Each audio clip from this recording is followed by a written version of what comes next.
Welcome to our tutorial video on live data table elements in Flexitive. Today, I'm going to be showing you how to add a live data table element to a Flexitive design.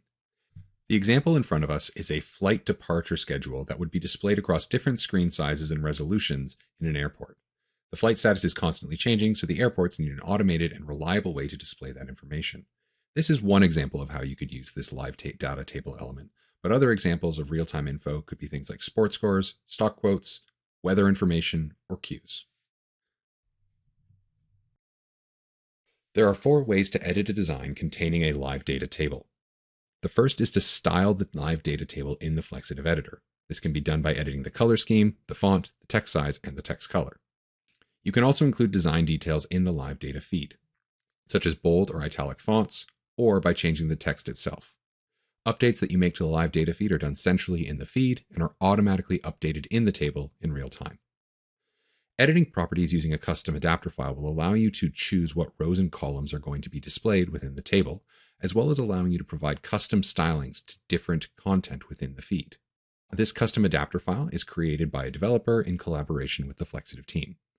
Finally, you can augment your design with other elements, such as text, images, videos, or even entire other Flexitive designs to be included in your design. To add a live data table element to your canvas, open the Widgets panel on the left-hand side nav and click Table. This will place a blank table for you to edit onto the canvas. I'll resize and reposition it to completely fill this 1920 by 1080 canvas. Then open the Table Settings panel and connect it to a feed I uploaded prior to this, called Flight Record 2. I'll then connect it to an adapter. I can change the text itself so that it's larger. I'll make this 24 pixel font so it's a little easier to read, and change the font to be Roboto. I'll also change it to be the light styling. Next, I'll change the color scheme of the table by changing the colors of the rows. I'm going to create an alternating color palette here, so I'm going to use a darker blue for the odd rows and a lighter blue for my even. The content of the table is set within the live data feed that it is connected to. This is the Flight Record 2 feed that we connected to.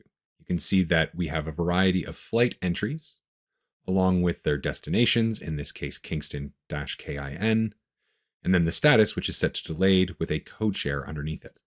All of this information is visible within the table. You can see the status is delayed for both Kingston and Phoenix. We even have the cycling code share for flight within the Kingston option. In this table, you'll notice that the status field also has the ability to have custom styling for any flights that are delayed. In this case, we've got a green highlight with black text. This is all set up using the adapter file that we connected to when creating this table. The adapter file is a custom file that is created by a developer in collaboration with the Flexitive team. It determines what rows and columns will be shown in your design, and will also be able to apply custom stylings to the different entries within the table. In addition to styling the table, you can also add other design elements to your design. In this video, we're going to put an ad placement to the right of the table. You can do this using your own ad network to serve different ads, or you could use Flexitive's Playlist Manager tool to serve in designs that you've created in Flexitive. Now that I've created this 1920 by 1080 size, I'm going to start activating a couple other sizes by going to the Create Sizes panel and going back to the All Sizes view. From here, I can search for sizes that have a height of 1080 and activate this 2560 by 1080 breakpoint. This screen size will allow me to have a wider resolution. I can also create a portrait version by searching for the 1080 by 1920.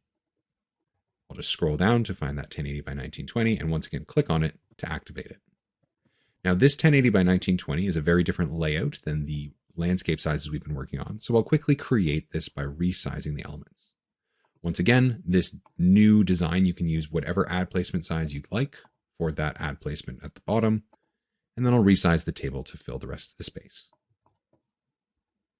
Once you've activated all your sizes, if you'd like to review them in one space, you can click on the Active Sizes view here.